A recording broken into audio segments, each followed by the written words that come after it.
for someone who has worked at BCG, then worked at a startup, why did it make sense for you to go for an MBA? And why foreign MBA and not Indian MBA? There's one student, the deferred MBA, who got in 1 year before me. When I was going, I texted him, "Hey, bro, are you coming this year?" He said he's dropped the admit. He got a role in a different investing firm and he realized that the MBA is not going to help him in getting a better role. Wow. We didn't even know that. I thought he was becoming a good friend of mine. All of these things can be done without MBA.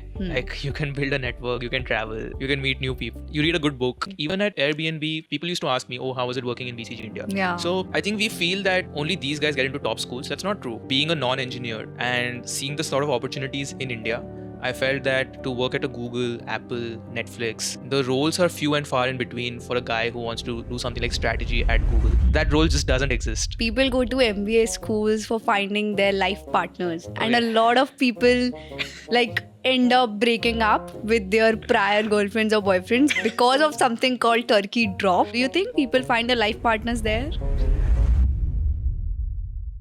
Hi everyone, welcome to After School by Nandini, where we talk about career options after 12th. Even when you have worked for 2-3 years at a place, almost everyone thinks about MBA. But it's very difficult to find a yes or no answer for that. To help you think about it and take your decision in an informative way, I have my friend Shubham, who is currently studying at Columbia School of Business in New York, to discuss why did he choose to go for a foreign MBA, why did he let go of ISB offer, and how is his life going in New York? And towards the end of this podcast, you will have a perspective about whether you should go for an MBA or not. So let's get started.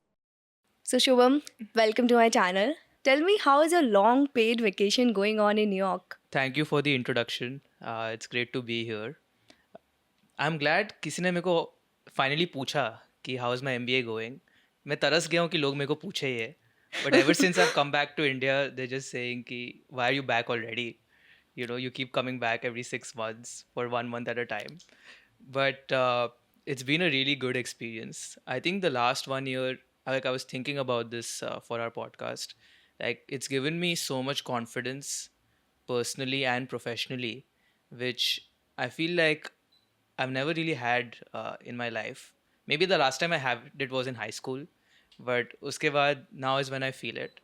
And I would not call it a luxury vacation, by the way. Okay. If luxury for you is cooking and cleaning your house every day, real luxury is living in India like a king. I'm calling it luxury because you must be spending what, $270,000 for your whole MBA, and you have already completed a year, right?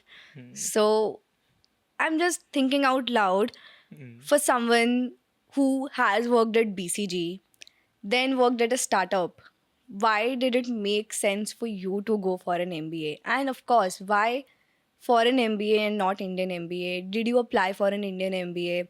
And did you get any admits? How all of it happened? Well, I think it's a very pertinent question because, especially today, with all the news we read about MBA grads not getting jobs, so I think it's a totally fair question.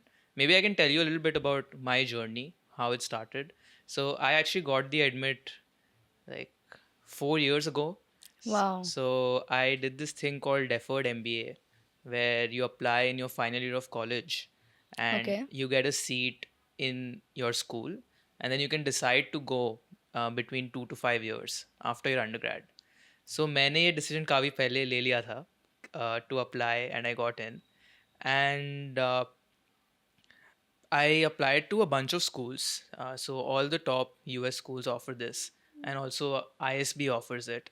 So I got into ISB, Columbia, and Yale. And then I think after that it was a bit of a no-brainer. You know, once I got into Columbia, I read more about it. I was so excited that it almost became like a, like a North Star set for me that ये तो होने ही वाला है. I have Right. 2, 3, or 4 years before which I can go for it. And I know you asked like a bunch of questions like India So University. just a clarifying question here. You said you got this admit 4 years back. Yeah. So you had that option कि एक साल बाद भी you can go for this Columbia MBA after 2 years as well, or was there any criteria that you have to wait for certain years in order to go for that MBA? You have to work for a minimum of 2 years and a maximum of 5. But Okay. Usually जब आप 2 साल बाद बोलते हो कि मेरे को आना है, हाँ. वो बोलते हैं कि थोड़ा थम जा, you know, at least work for one Okay. more year. So Hmm. usually you go in 3 years, but the idea remains the same, you know, that they identify high potential students in undergrad. Okay. Usually you have an offer in hand, right? A job offer in hand when you're applying for the school. They can fairly predict your trajectory, कि ये Hmm. like it's very predictable कि क्या करेगा, you know, next 3-4 years, Hmm. and then you can join the program. So I was lucky that I actually applied abroad in undergrad for my undergrad, but I did not get into the schools that I wanted to. Okay. So uh, that long story there, I won't go into that. But then when I joined Xavier's in Bombay, from my very first year, I was really passionate about applying for this deferred MBA. Like I did Okay. some research and found Hmm. about it. It was not so popular back then. Hmm. Even now I don't think everybody knows about it. Right. And I did that. I gave my exam early, and like I was Hmm. always in that zone. And at that time, you're not thinking too much, you know, ki, why do you want to do it? Why do you not want to do You it? haven't seen the world, so you are Yeah, like, yeah, it sounds great. yeah, There is no downside to it, so let's just go for exactly. it. That's a great point. Like, there's no downside to Right. doing this, Hmm. except you have to, of course, work hard and let go of a few things. But otherwise, so I didn't think too much about it. And if I can anticipate from your tone, you know, the question, कि ये क्या कर रहा है? You know, why are you paying so much for this degree? So I think you're right. For different sorts of people, like I would like to ask you, I know that the last time we spoke, you were also considering it. I know that you were like looking at GMAT, you spoke to a lot of people, you did your research, but now I feel like you've made a decision, at least Yeah. for now, that you don't want to do it. So I'm curious, like, what was your takeaway? So, taking a step back, right? Huh, You made this decision when you hadn't seen the world, huh, as in, like, you just came out of your undergrad. huh. So you thought, okay, let's just get this admit. Yeah, कुछ नहीं हुआ तो 3-4 साल बाद we'll just go for it. And it was yeah, such a good thing to have as a backup. yeah, For me, making this decision at this point of time, when I have worked with BCG after becoming CA for 1.5 year, then into private equity for next 2 years, so huh, like 3.5 year of post qualification experience, hmm, it is a it is a big decision because the cost you incurred here, you will incur hmm. here. For Right, example, I was just comparing all the schools, and the average cost that you are going to incur would be 2 to 3 crores for an entire MBA. right. And then you calculate ROI. So, for someone who wants to stay abroad or wants to settle abroad, maybe it makes sense for them. Yeah, But I'm already into private equity, which is like one of the greatest jobs you can get. Even engineers are going there, CAs are going there. It's well paid, it's well respected, and the kind of work you do is also great. It's interesting. hmm. So for me, I was in a dilemma, and I've seen a lot of people in my office and in the same Okay, industry. They go for an MBA, they come back to India, and they start working at the same company. right. So that to me was very, I don't know, like, why are they even doing it? Yeah, I have spoken to 3-4 people.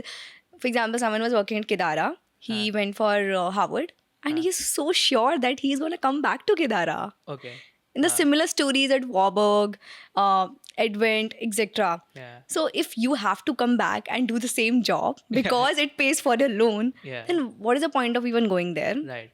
So for me, it was more from ROI point of view, but at the same time, there are intangible benefits attached to it, which you might be able to talk about more. Yeah, Like, you have been there for a year, so yeah, how has it changed you personally? But yeah, before that, I want to ask you: you had ISB offer, right? ISB yeah, admit, but you didn't go for it. yeah. You didn't go for Yale. But let's say Yale and Columbia, since they both are foreign MBA schools, that's okay. But why between India and US MBA you chose US MBA? Is it just because it's a bigger brand name, or Yeah. there were other decisions, other factors attached to it? Well, first of all, I think it's great that you thought about it so much for your own decision, because a lot of times you were already on that path that hundreds of people have done before, BCG, P, MBA, back to P. It's like, Yeah. you know, you're just running in a rat race without thinking. So it's good that you've given it some thought. Uh, I think on ISB versus Columbia, I felt that after doing my undergrad at Xavier's, I would probably meet a similar quality of crowd at ISB. And the idea of going to Colombia seemed so much better in terms of especially the people I would meet or just the newness. It would be a completely different environment. Uh, I also went for some learning weekends. This is the concept in ISB that for Okay. students who have the deferred admit, you can go there for the learning weekend. Okay. I think 2 times a year in Hyderabad. I went there and I saw that everybody was just partying for on that weekend, Okay. and there were a lot of us there who were sure that we were not going to come to ISB. Okay. So we in fact made a group of 5, 6 people. Like our group was the people who said that, oh, we are not coming to ISB. We just came here to meet interesting people. So I think that sort of validated my hypothesis that you know it's an exceptional school, especially if you want to continue building a career in India, but it did not provide a lot of value add for me. So I decided to not do ISB, but it was not a very difficult decision for Right. me. Yeah. But that was 4 years back, right? Yeah. Then you got into BCG. Yeah. Then you worked at a startup, Yeah. which was around tech. Yeah. Then why were you convinced to go for it? I was not really very thoughtful about why I should do it. For me, it was both a personal, more of a personal decision. But now, after 1 year, I feel that, like I said in the beginning, I've grown so much personally and professionally that the decision seems really justified. Or maybe I'm just trying to justify it. Whatever you make out of it. So for me, I felt that I would do really well in tech, and being a non-engineer and seeing the sort of opportunities in India, I felt that to work at a Google, Apple, Netflix, the roles are few and far in between for a guy who wants to do something like strategy at Google. That role just doesn't exist in India, Right. right? So I thought that okay, I have this passion for consumer tech, which is why I worked at Mosaic after BCG. Uh, so I validated that passion, and then I thought that doing an MBA will provide me that pathway, and I think it really does. I don't think there is any other way for someone who's passionate about, let's say, consumer tech to get that kind of a product management or strategy and operations role in India in a big company. So I think Columbia provided that for me. And I Right. feel that at a personal level, I have grown so much. Uh, and I think this is something why I would want to even convince you to maybe give it a second thought, because I really can't, uh, you know, overemphasize how much value there is in just trying new things. So, for example, I tried scuba diving for the first time. Uh, I'm probably never going to do it again, but but I tried it. I tried skiing, and recently I'd gone to a theme park, and I'm scared of roller coasters. But before, all my friends were going, and I thought that I just did scuba 3 months ago. I can do this roller coaster. The point of saying this is that I've become so open to new things, which has given me so much confidence. Is it because people around you were doing it? Because you could have Yeah. done these things in India as well. I think that's a great point. So, like, the scuba thing was organized by somebody in my class who's a good friend of mine. So, I had a lot of questions. I was bugging him every day that, bro, how safe is this? Or is this place good? Should we go there or not? And he really convinced me and supported me that you should do it. So, you get a feeling that for anything you want to do, there are like 15 to 20 people who will say yes. They'll say yes to new things. And they're all from different parts of the world, but you'll realize that you have so many similarities. Like you have the same fears, you have the same thing that I want to get this kind of job. Right. We laugh on the similar kind of things. So I think you can, of course, meet so many different types of people in India as well. But when you go abroad, uh, the diversity you see, it helps you grow in ways that maybe in the short term, like you're saying, in the short term, you're going to come back and do the same job. Right. In the short term, what is the ROI? Yeah. But I really believe that in the long term, it helps you grow so much as a person and even professionally. I'll give you an example. I was interning this summer and I asked my manager and another manager level in my team, how do you get your job? Right. Where were you interning from? So I was interning at Airbnb. So again, great example of a company which is in consumer tech. I wanted to work in consumer tech. I was so grateful I got this role. And after spending 12 weeks there, I can tell you with full confidence that this is where, I thrive. I finally got to know this after so many years in my career that, like, this kind You of, like this? I really like this. So my manager got the job because she had worked with her boss 8 years ago on some project together Okay. when they were in different companies. Hmm. The other guy got the job because he and his boss went to Stanford. Okay. So they were one batch apart, but they had a lot of common friends. How did the ultimate boss get the job? So he was headhunted by a recruiter, but then the hiring manager realized that they had a lot of common friends who went to Stanford. So this is what my manager was telling me actually on my last day, that why are we doing this podcast? We met at BCG, right? Yeah. So ultimately, it helps you connect with people who tomorrow, if you want some advice on, let's say, healthcare in India, let's say some guy in the US is trying to invest, he'll just give me a call and I can give him some perspective that hopefully is better than ChatGPT, right? Yeah. So uh, I think we don't think too much about the long term perspective when we just Yeah. hammered this point of ROI, and I don't know if that changes your point of view a little bit. No, I agree on the Yeah, intangible part. There are a lot of intangible things yeah, you take away from entire MBA yeah, experience in terms of the connections, in terms of all the things that you never did before in your life, yeah, but you got to do them because you were excited that your friends were doing it. But on the connections part, I think it makes sense if you want to, let's say, work in US or maybe like outside India. It helps you to get that cultural context outside India.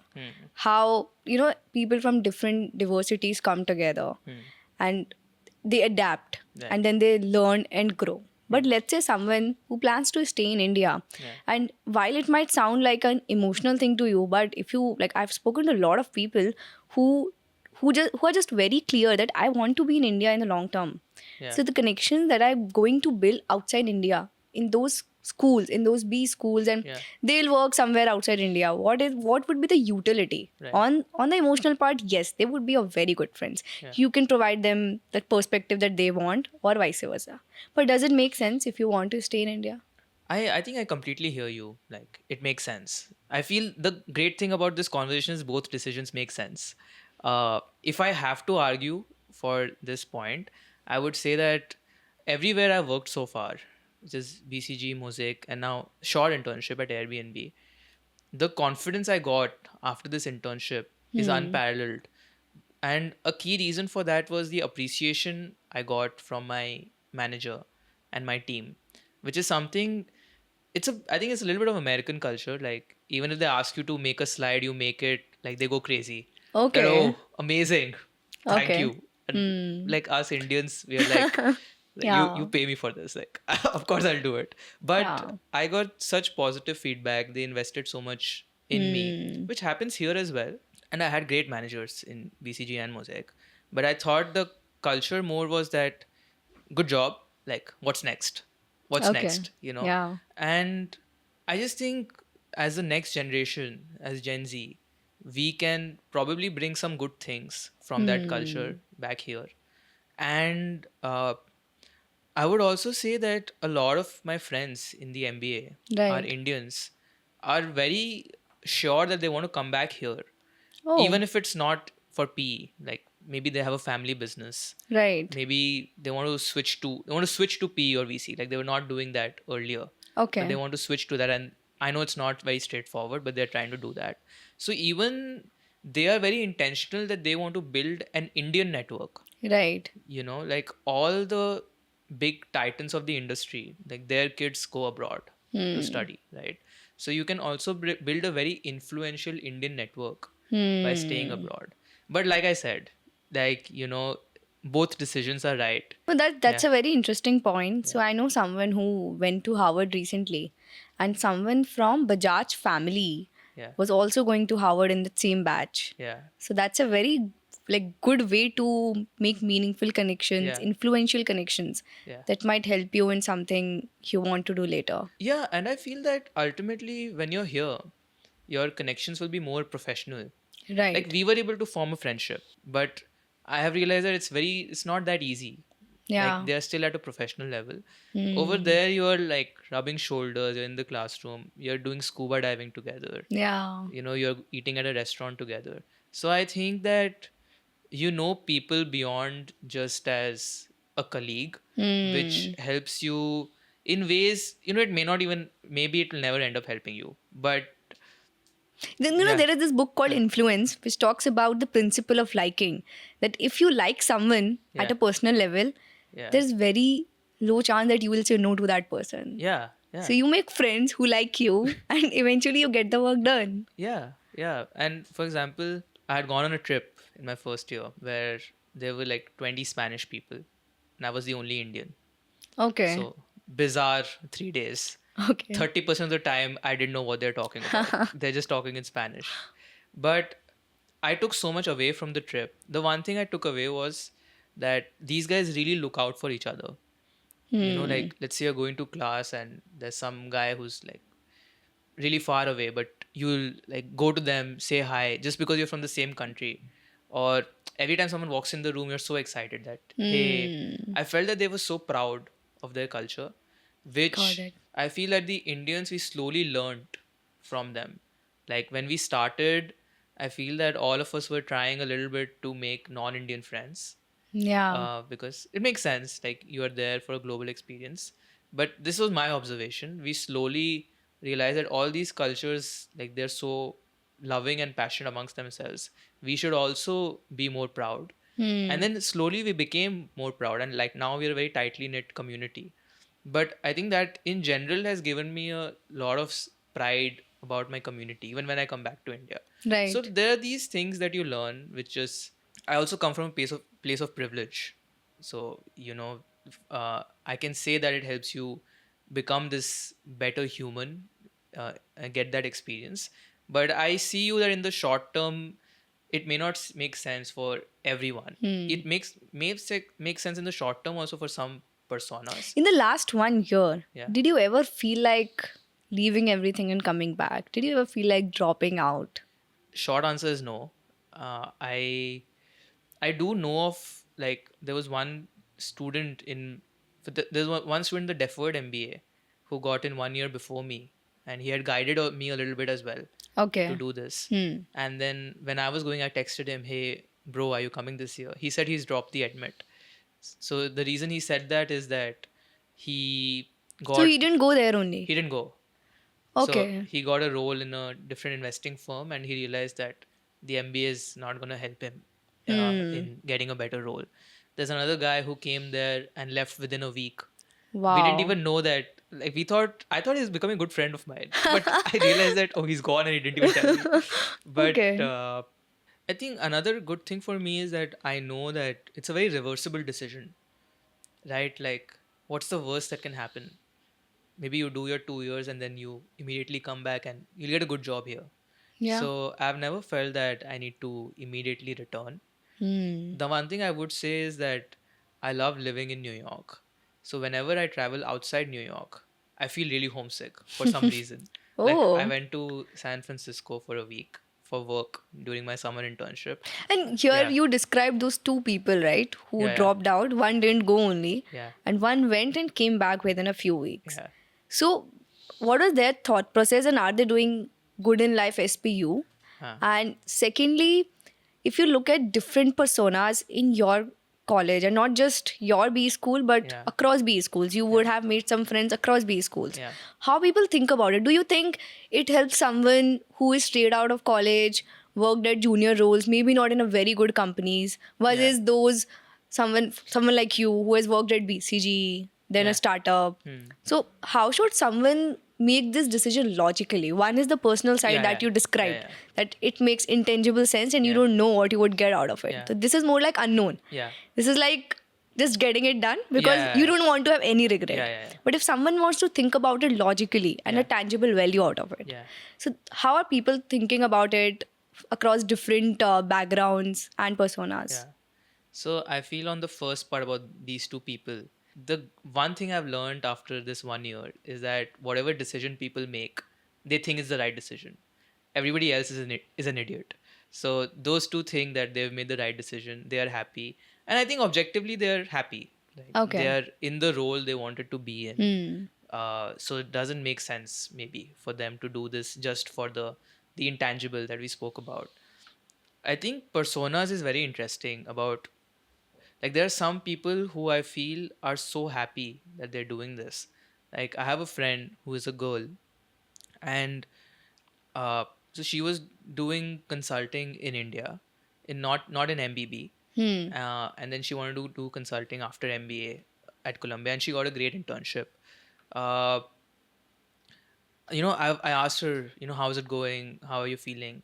And she was just so happy to get out of the rut she was in India, both at a personal and professional level.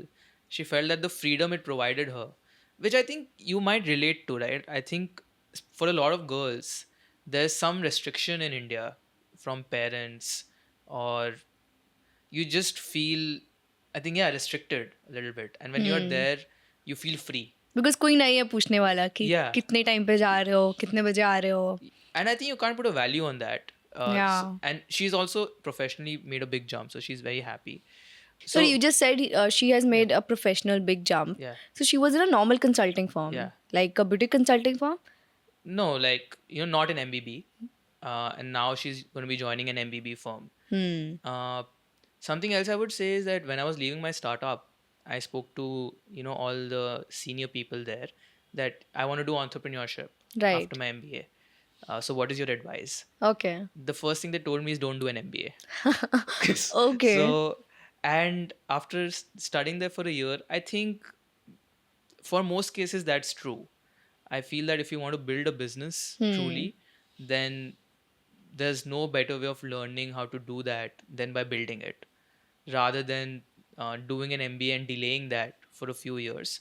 I think it makes much more sense to just start up and invest that money in the startup. Uh, Maybe there's some learning from, or there's an increase in your pedigree, that maybe when you go to investors, they see that MBA tag and are happier with you.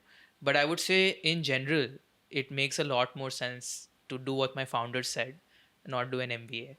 Something we spoke about earlier, if you want to work in big tech, Right. or a company like Airbnb, Netflix, Spotify, Uber, in like a product management or strategy and ops role, then it makes a lot of sense for you to go ahead and do the MBA. So you are saying there are no big tech roles in India. See, I'm also trying to see if there are, because if I were to come back, I would love to work in that kind of role. But I think there are very few. And how do you define big tech? This is like a word which is just used as a buzzword everywhere. But what is big tech? So I would say all the big technology companies, a lot of them are headquartered in California. Apple, Google, Nvidia, Airbnb, Microsoft, Uber, Spotify, Amazon. Like, I think Amazon took 30 or 40 students from Columbia this year. It was the biggest hire. And a lot of these guys were ex-consultants. So ex-consultants who became product managers. So that is the perfect example, in my view, when you think about using the degree to pivot. Like, आप consulting में घिस रहे हो 4-5 साल, and then you're like, you know what, I want to be an operator, but Yeah. I want to be an operator I feel that I want to work in proper tech. Like in India, you can work in tech first startups, or you can work at like a Flipkart, Swiggy. But if you want to work at an Amazon, this is a perfect example of you getting a chance to do that. And maybe I'll mention a couple more personas. One is, I think that we are assuming that a lot of people are from BCG or PE, or from like a Goldman Sachs. They have Right. that big brand. But the reality is that maybe a lot of people have done like big four consulting, you Hmm. know, or like a boutique consulting, Right. or so not the strongest brand. So Hmm. for them, the opportunity to work in an MBB or in a great investment bank in the US, which is I think what most people do, right? Like think 20 to 30% go to consulting, 20 to 30% go to banking. So Right. that is the big thing that a lot of people do the MBA for. So Hmm. even for those people, it makes sense that you go there. You know, how working in BCG even for 18 months has opened so many doors for us. That's true. It was Uh, such a huge network, yeah. and you message anyone who is at BCG, and that person will reply to You you. message anyone who's not even BCG. Yeah, that's Like true. even at Airbnb, people used to ask me, "Oh, how was it working in BCG India?" Yeah. So I think we feel that only these guys get into top schools. That's not true. Like even at CBS, a lot of my friends were not from these companies, Hmm. but now they are. I think that's another persona for which it makes sense. One for which we briefly discussed it doesn't make sense is I see my friends who want to pivot into VC or pivot into PE. Okay. I think that's really tough. You know, like let's say you've done consulting and Right. you do the MBA and you Hmm. feel that you'll pivot into VC or PE. I think that people have found really challenging, be Hmm. it in US or India. So that's just the reality, you know. I think one or two people were able to do it, but Yeah. those are exceptions. So I think pivoting to tech is like the best use case you can make out of for an MBA, and for PE investment banking, it might be a bit difficult if you're not coming from those backgrounds. I think, like, I'm glad you asked it so I can make it a bit clearer. If you want to pivot to consulting or investment banking, Right. straightforward, you can do it. You can do it. Regardless of your background. Okay. You can have the most, you could have been a social worker for 3 or 4 years, but if you show them problem solving skill, communication, you can get into consulting or banking. Consulting, I understood, but for Yeah. banking, have you seen such examples? Yeah. Many examples. Hmm. Uh, I think it's even more so for banking. Like they just Okay. want someone with hustle. Tech, I'm glad you asked it. It's not that easy to pivot. Like I would advise someone who wants to work in tech to maybe do something similar to what I had done, which is I worked in a tech kind of role in a startup in Right. India. Hmm. They really, because there's so many people who apply for these jobs and there's lesser room than banking or consulting. So they want people who've done very similar work before, you know, even if it's not with a big tech company. So my work in the startup really helped me achieve that. Uh, and yeah, I think what I meant is really difficult to pivot to is PE or VC. Like pure investing roles are really difficult to So pivot to. for private equity and venture capital, they Yeah. prefer people who have worked in the industry before. Or maybe they have, for venture capital, maybe someone who has a prior experience of building something, because they want people who Yeah. have been in the startup space. Exactly. They understand how an entrepreneur thinks. Yeah. Honestly, this was, I think, one of the big myths or lies you can say that we had about the MBA, that you can easily pivot. That's not true. That's not true unless you want to do consulting or IB. Hmm. You know, so that's something. Especially if someone ends up getting a deferred MBA, I would Right. highly recommend them to, even if it's not in the biggest of brand, try to work in a sector that you see yourself working post MBA, so that pivoting becomes easier. Got it. And you mentioned that people think that MBA, it's easier for people to get into these B schools if you have like BCG or some big tags Yeah. before your MBA. But you also said that EY, PwC, you are working in, let's say, MBB -1 Yeah. or IB -1, then also you can get into it. Do you have such examples? And what are the kind of extracurriculars or the moat these people had which helped Yeah. them to get into schools like Columbia or maybe like Wharton, Harvard? I think it's all about the story. You know, we really, I feel that underestimate the essay part of the application, because growing up in India, it was all about JE, or CAT, or CA. Like it's all been so exam driven that we really care so much about the GMAT that our effort starts and ends there. Like I've seen so many friends who have incredible profiles, but just because they didn't get a really strong GMAT score, they almost give up on the process. or they spend too long on the exam. Like they Right. spend 9 months on the exam, but 1 month on the essay. For me, that is a learning I've had, that if you can craft a good story, that matters so much more than just the exam. What kind of questions are being asked in MBSs? I think there are broadly two types. One is uh, why that school, you know, which is in a way of asking why you in that school, you know. Okay. So you have to really talk about how your personality or goals align really well with what that school's community is or has to offer. And I think the second thing is just a deeper dive into your experience. Like, what are the kind of things, what sets you apart? What is the one, like, if there is one linearity or one topic that defines your life, like, can you wrap your, right from when you were a kid to high school to college to now working, is there like a one problem statement that you're looking to solve? I've heard that Yeah. a lot of things written in these essays might not be true or might be just hyped up. Yeah. And I know people, like there are MBA consultants who write essays for you. And of course, they talk to you, what is your background, this story would suit better. Yeah. So, like, I want a genuine answer कि MBA में MBA essays में कितना सच होता है, कितना Okay. hype up हो सकता है. And I have seen people जिनका बहुत अच्छा बैकग्राउंड नहीं था या फिर बहुत अच्छी जगह काम नहीं किया है, but they wrote such influencing essays that they got into some of the top B schools in US. Yeah, you've put me on the spot now. Yeah. I just hope my essay never comes out. That's all I would say. No, I feel that as Indians, we are not used to exaggerating what we have done or creating a narrative around everything we worked on. But do you think this exaggerating part is because people in India just don't like it when someone is exaggerating about his or her success? I mean, let's say if you talk about, let's say how much you earn, या फिर Colombia में कितनी अच्छी life चल रही है. So Indian people, do you think Indian people are like that? They would comment कि show off क्यों कर रहा है?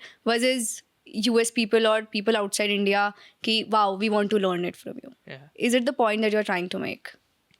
Maybe, yeah, it's a cultural thing, but I think the actionable here is that the reality is everybody is going to exaggerate on their essay. And I'm not saying, I don't think one should hype it up like crazy. The facts should be the facts. But I genuinely feel that if you think deeply about whatever you have done, like if I put you on the spot, like why did you do CA? Why did you do whatever you did? I think if you deeply think about it, there will be some common thread. Like I personally didn't know what it was when I was applying, but as I thought more and more about it, my counselor and my parents and my friends told me, yeah, you ask people around you, like when you think about me, what do you like? What are the three words that come to your mind? And then you realize that okay, this has been driving me. And then that's what you try to put on the essay. And it's a great exercise actually in self-reflection. But yeah, in terms of actionable, you should definitely not hide any impact you've made in the company. But this is more like what you should or shouldn't do. Yeah. But in terms of what actually happens, so you are seeing students at Columbia. Yeah. Are there some people जिनको देख के you feel कि यार इसका कैसे हो गया? मतलब इसका कैसे ही हो गया? He doesn't even deserve to be here. No. I genuinely don't feel that. For anyone, you have never felt that. No. I think that I'm one of the youngest in the batch. I see people with so much meaningful experience across like different industries, functions. Like I think everybody, because the competition is so high, like the acceptance rate is so low, that the fact that you've made it means that you've done some incredible things in your life. So I like genuinely don't feel that about anybody. I do feel that about people from other schools, you know. Like at Columbia, you don't get any bad crowd. But Okay. I'm just Are you being ambassador of your college? you know, I'm just kidding around. But the fact is that the acceptance rate is so low Yeah. that everybody there, maybe the first few times you meet someone, at a party or in a class, you might feel like this person has not done so much that they ought to be here. But when you talk to them more, you get to know them more, you realize that, okay, uh, this was such a meaningful conversation for me, and I learned so much from them. So yeah, I feel that when you get to know people more, you realize that nobody is there who didn't deserve to be there. Yeah, so on the surface of it, Yeah. sometimes you might have felt कि कैसे हो गया इसका, but Yeah. when you spoke to that person, you Yeah. realized कि there are a few things that that person has done, and that's why he or she is here. Yeah. So you are meeting a lot of new people there, right? Yeah. But at the same time, you are away from your family and are like very away. Yeah. You have never stayed without your parents anywhere, and there must be a lot of students like you there. Yeah. So how do you go through it emotionally, and not just for you but for everyone, and like does it differ for everyone? That's a really didn't expect such an emotional question to come on the podcast, but luckily for me, I thought I would be much more homesick than what I actually am. Okay. I feel that students there usually are so much older. Like you're at least 25, 26 when you go there. So as opposed to going in undergrad, I feel that if I went in undergrad, I would have been much more homesick. I in fact went also for a summer school in my undergrad, and at that time I was really depressed. I was missing home a lot. But this time I didn't feel as homesick as I thought I would. And generally among students as well, of course you miss family, you miss food, you miss food a lot. But I've it varies. I'm sure for some people the homesickness must be even higher. But I think that's another advantage of the deferred MBA, where almost for 3 years, somewhere in the back of my mind, You just know. my parents and I know that I'm Yeah. going. You're not never consciously thinking about it, but I think that eases the process. The way I think about it is that it's not an irreversible decision. You can Always come back. yeah, I've already been back twice during my holidays. Right. And after MBA you can also demand really good jobs in India. So if you need to come back, you always can. So that's the way I would think about it. So it's been a Yeah. year for you now. Yeah. How does a day look like for you in Columbia Business School? That's a great question. I think it varies a lot. Like there's no set timetable like school or college. But usually in any given week, you're in classes for around, I would want to say 15 hours a week. Okay. 15 to maybe, depends on how many credits you take, but 15 to 20 hours a week you're in class. There's a lot of social events. And usually the advice you get is that if it's a class versus a social event, you go for the social event. Again, with the same logic that we discussed about the network, right? Like years down the line, it's not a course that's going to get you a job. It's going to be that connection you made at a party. So if you would want, there'd be a social event every day. Every day you'll have some or the other option. Those events can be industry specific, like maybe it's a startup meetup. So founders who want to talk about their business. It can be folks who are, maybe there's a speaker from a big tech company who's coming and just sharing their experience. It can be an alum from consulting or banking. It can also be interest based. So it can be for a sport like Got it. pickleball or tennis. So what time do you leave your home and come back?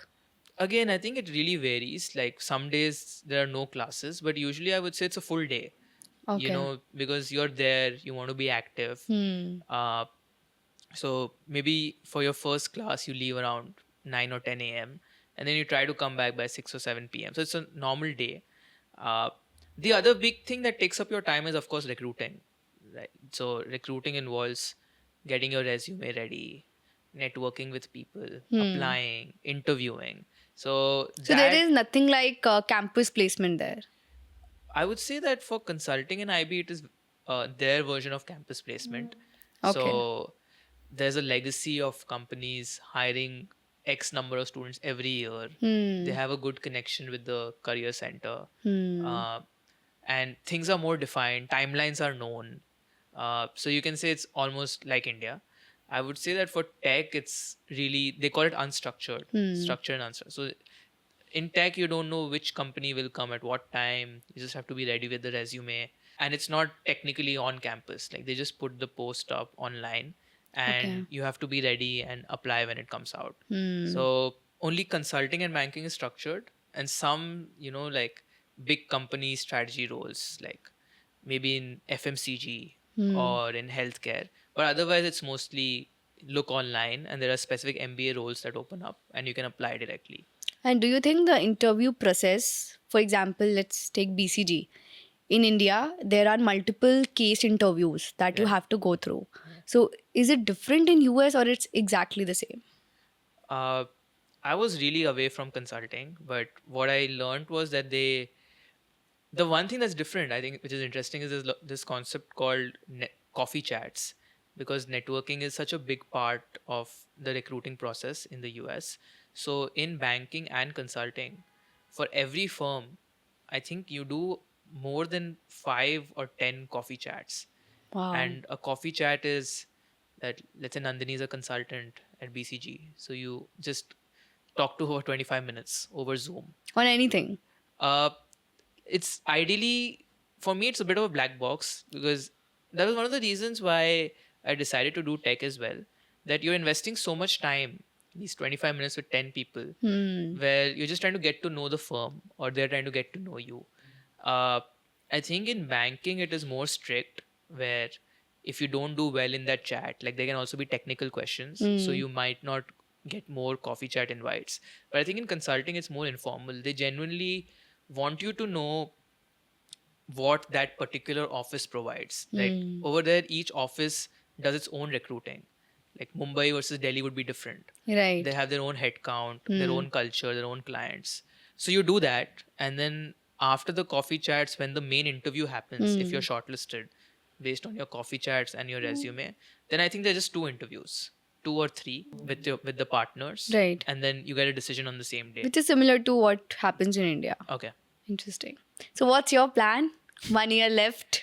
Are you planning to come back? You are thinking to apply for some placements there, or you're like still figuring out? I think I'm open to both. It depends on the kinds of opportunities I get, both abroad or in India. I really enjoyed, like I told you, my internship in tech. I think another big benefit, we didn't discuss this, but another big benefit of going to the US is that you can work with startups in San Francisco.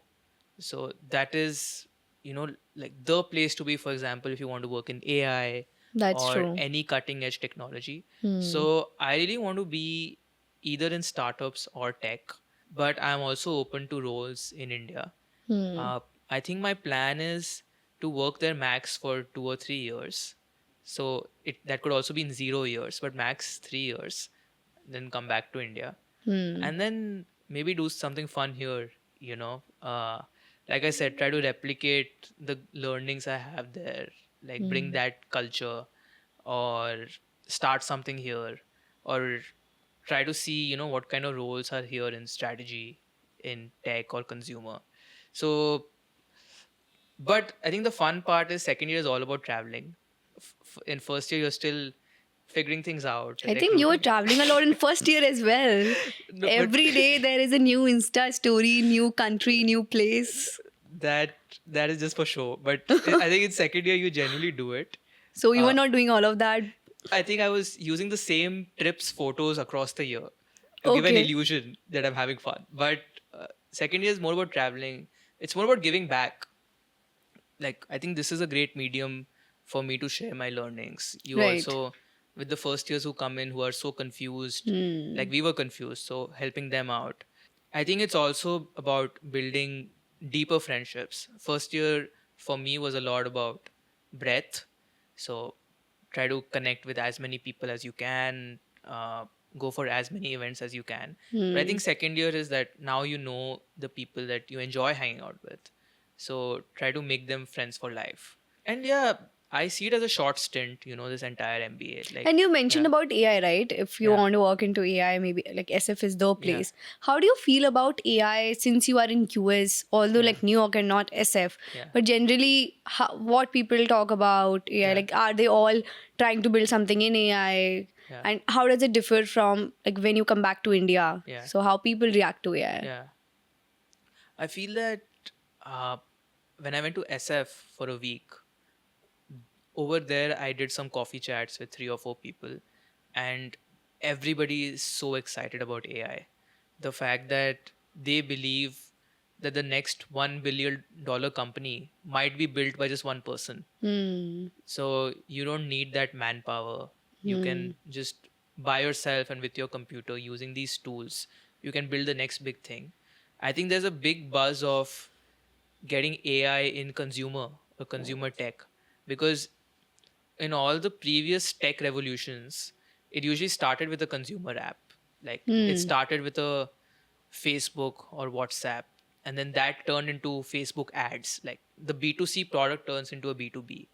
But in AI, it's been a bit different.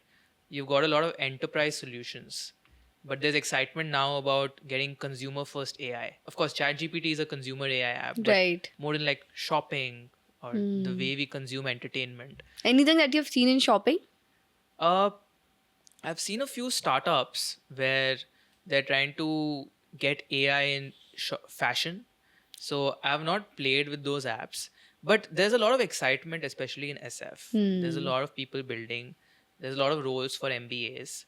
You feel like you're part of something so big, and you're graduating at such an amazing time that you can actually make a lot of wealth by joining a startup rather than going through the normal career route.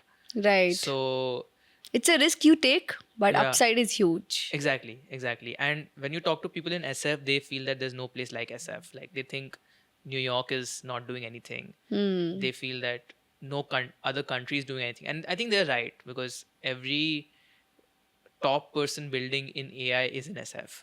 So I think I'm glad we spoke about this actually. I think for somebody who's excited about this space, then doing an MBA is another reason. This is another reason for you to potentially consider doing it, because it provides you the easiest pathway to those roles.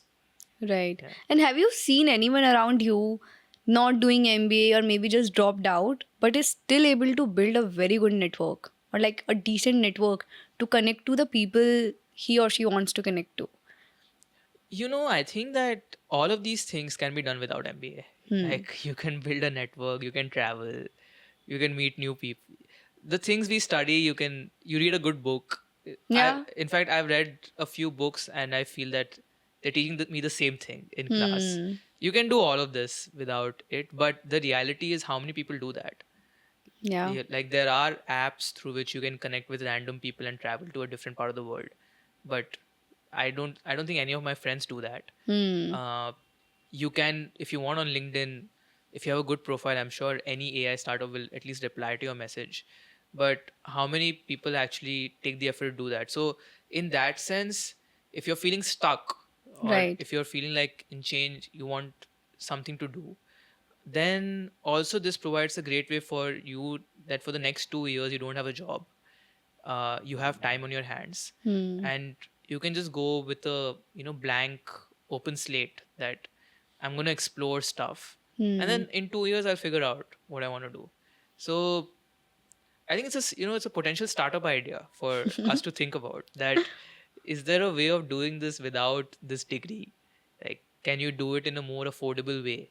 I'm sure you can, but right now I don't. Do you think like you are more aware of these things? Like, are there, like, I would be curious if there are programs, similar programs to, connect with strangers who are like passionate founders or professionals or pivot careers. Yeah, there are company startups who have tried to build like alternate MBAs in which you don't spend that much, plus you build a network so that you can get jobs. For example, I think Mesa School of Business has been trying to do it. They invite entrepreneurs to teach a topic. How did Right. they build their businesses?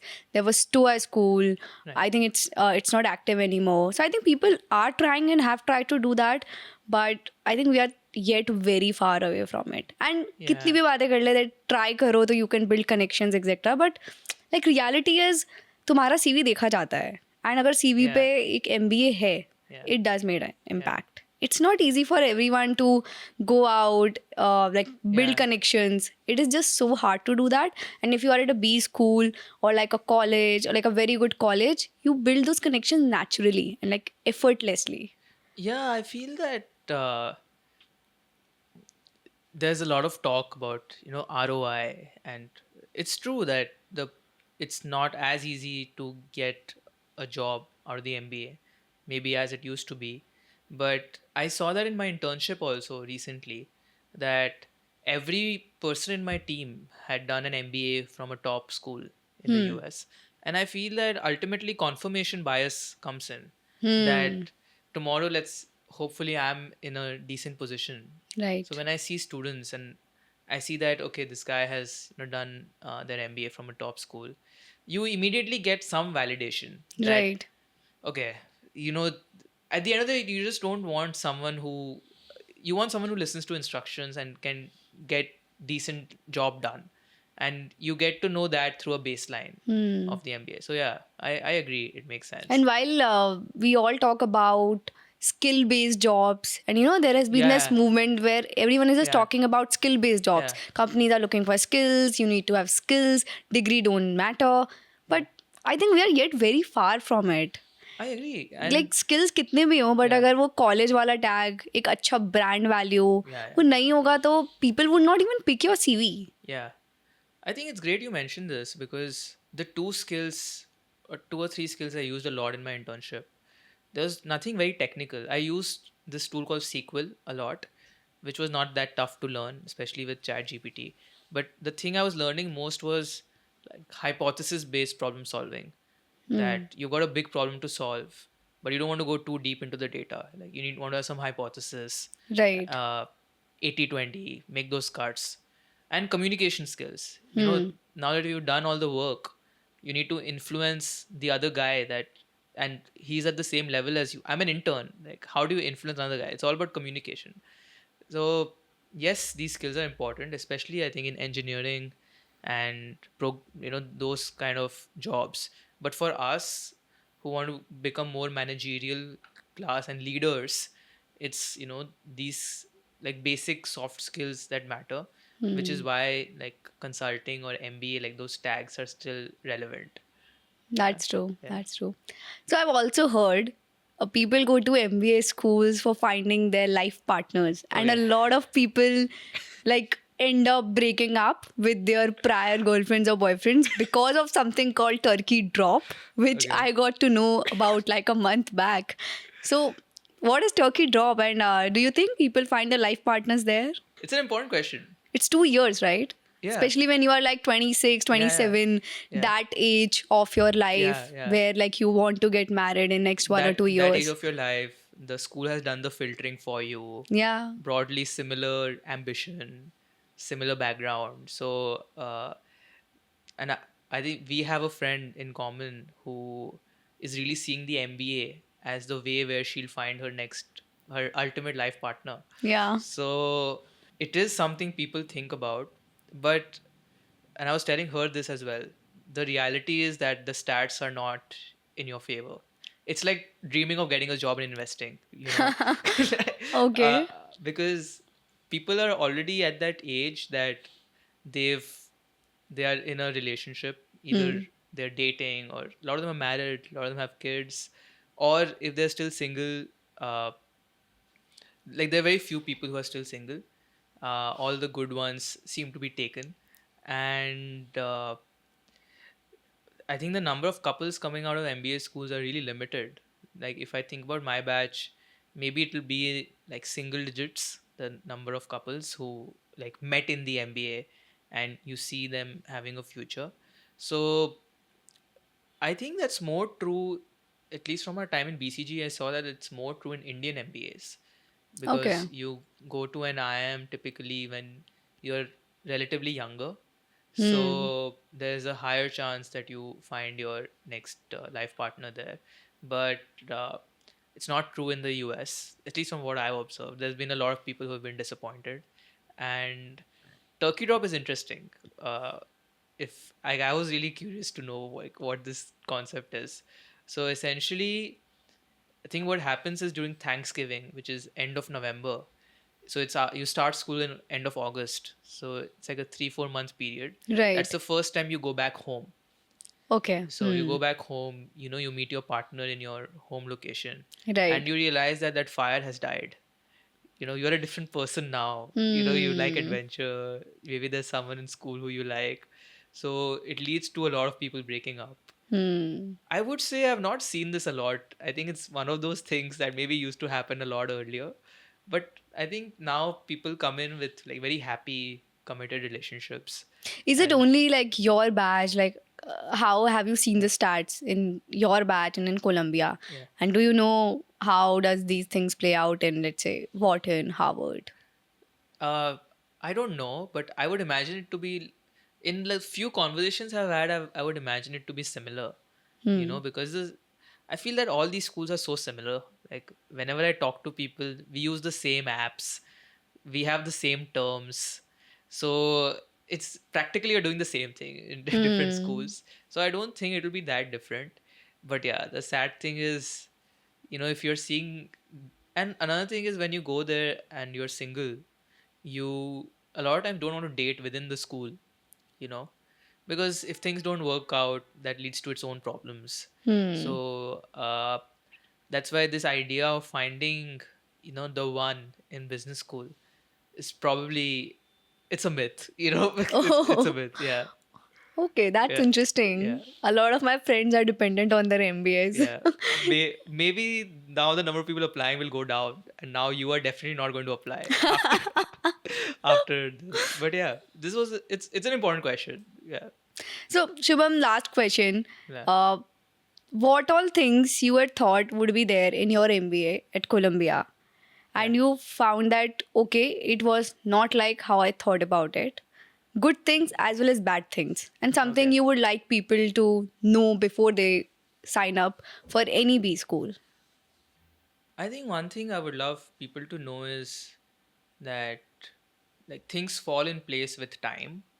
Uh, in the beginning, there's a lot of frantic energy because Hmm. you're trying to make friends, you're trying to sort out your job, you're just trying to sort out life, and you may feel that you're falling behind in any of these aspects. But now, 1 year later, when I see all my friends, everybody feels so comfortable in who they are, which is actually so good to see. Like everybody knows these are my close friends, and everybody has their circle. Everybody is usually happy with their internship, or they're now gearing to go for second year to get that full time job.